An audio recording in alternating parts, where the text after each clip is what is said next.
What's going on, guys? My name is Zak Longo, and today we have a special episode. I have with me the Willy Wonka of coffee, the owner of LaMille coffee brand.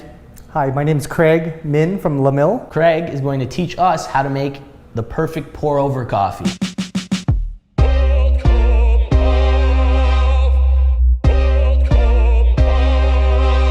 A lot of people think it's really tough to do, but it's actually quite simple. I'm a step ahead. I had just boiled some water here. So what I'm gonna do is always start with fresh, cold filtered water, bring it to a boil, and I'm actually gonna pour into my gooseneck kettle here. And the quality of the water obviously affects the taste It's of the huge. coffee, right? We're not using LA tap water. Yeah, coffee's 98% water, so it's actually the main ingredient. So we have a reverse osmosis system here, which actually remineralizes the water because pure RO water is too clean. And so this water has ran through our system. We brought it to a boil, and now we're gonna do a preheat. So we're gonna wet this filter, wet the ceramic cone, bring everything up to temperature, as well as get this papery aroma out of the paper. There we go. You'll see what I'm talking about. If you smell that, doesn't it smell like paper? Yeah, a little bit. So this kind of purges the flavor of the paper, as well as that smell.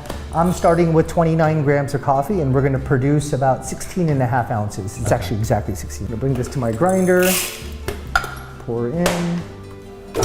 That's a fancy grinder. Can you over grind beans? Is that such a thing? Not really. It's just getting the right grind is really tough, just because it has everything to do with how quickly the water will travel through the grounds, which will affect the flavor of it. And so having kind of the right particle size is very big. So here you can see it's almost like It's a very even kind of smaller particle texture. Yeah, it's amazing. It's like baking bread or baking cakes, right? Look at this system, guys. Looks like we're making crystal meth or something. We are gonna tear the scale. I'm gonna initiate the brew cycle. What I'm gonna do is I'm gonna pour in 40 grams of water. I have 29 grams of coffee inside of this basket. The first round, what we're trying to do is just pre-wet or pre-infuse the coffee. We're kind of opening it up. When it gets, so right now we're at 20 seconds. When it gets to 25 seconds, I'm gonna pour in 20 more grams of water. A lot of numbers go into this coffee. I might do my taxes next. We have instructional sheets too, so it we need helps the play-by-play. Yeah. The recipe, guys. I'm gonna wait another 20 seconds, and then I'm actually gonna do my first pour. Like all up to now, I'm just kind of getting the coffee ready and getting it warm. How do you make coffee at home? Would you use the pour-over method, or? I have a lot of different gadgets at home to make coffee. However, this is definitely definitely not the Keurig. This is definitely one of the ways I do like to make coffee. I started seeing this method a lot more in coffee shops in LA now.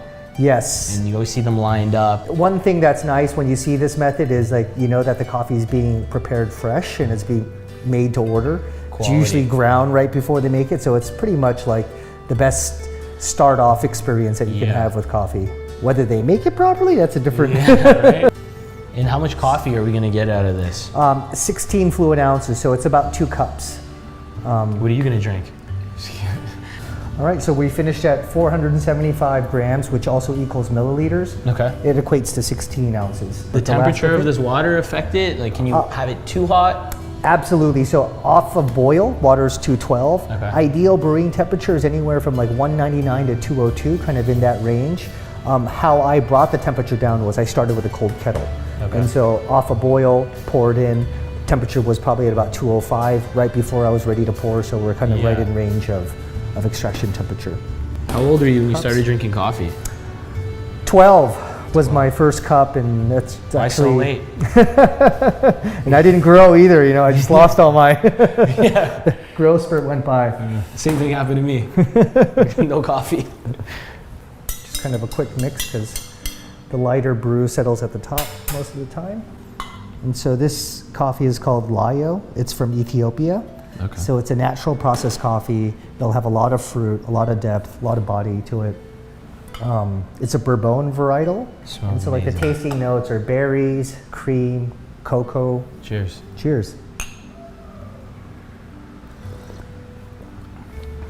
Wow, that's amazing. It's so tasteful.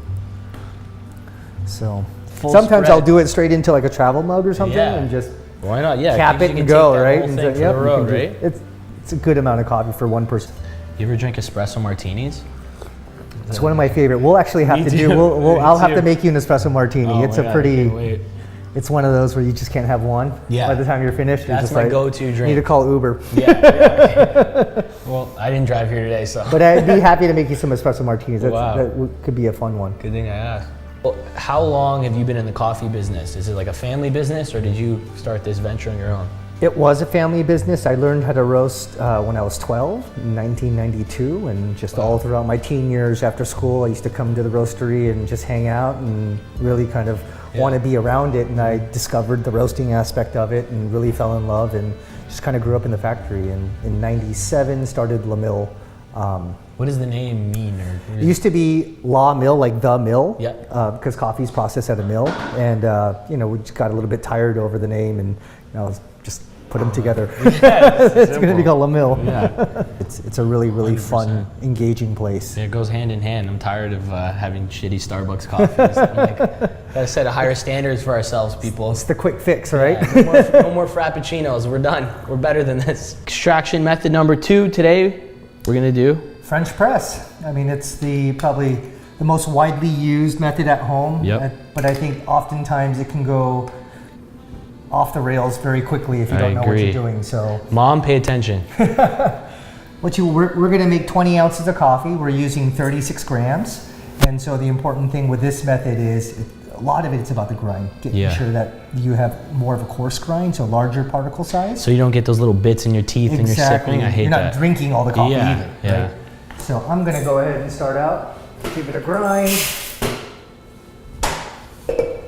Boiled water, cold filtered water to 212 degrees, and the water is actually cooling down for us now. Same reverse osmosis water. Exactly. High quality. None of that Filtered water. LA tap shit. Basically the toilet water, right? Yeah, exactly, yeah. I don't even like to brush my teeth with it. Set my coffee in. I'm tearing out. Pour until I get to 20 ounces. On the scale, it'll be 550 grams, which equals 550 milliliters. So Isn't the beans, and you grind them up, it smells so good. yeah, it's just the aromatics in coffee, I think, are some of the best. So I'm going to pour right down the middle.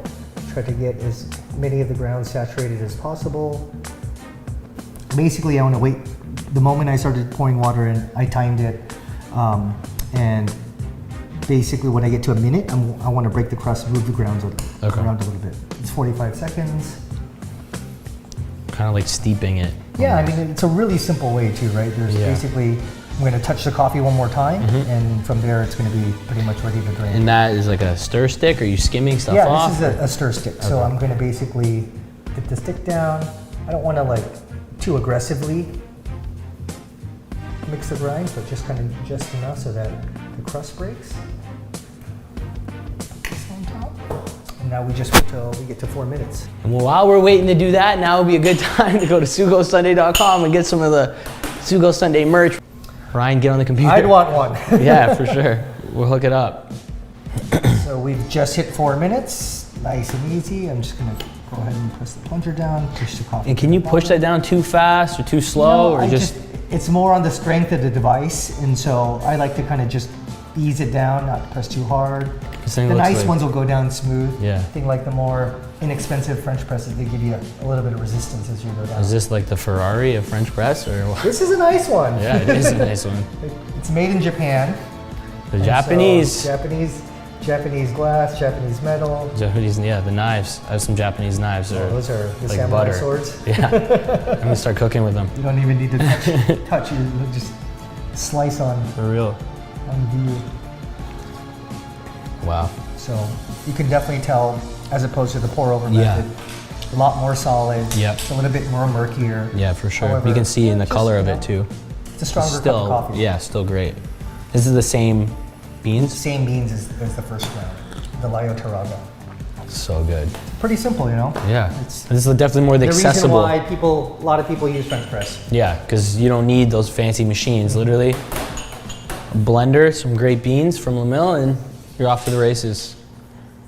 Okay, guys. Well, while we enjoy our coffee, that's the end of the video. If you have any questions you have for Craig, if you want to write them in the comment section, or If you want to go over to lamillecoffee.com and get some beans delivered to your house today, do it. Highly suggest it. I will be doing it. Ryan will be doing it.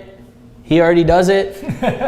So yeah, thanks for watching, guys, and we'll be back with another episode. I think we have some ideas in the works, but definitely got to do some cocktails and coffee infused drinks because I'm a big espresso martini fan. Well, that'll be the next party. Perfect. Thanks for watching, guys. Ciao. Cheers.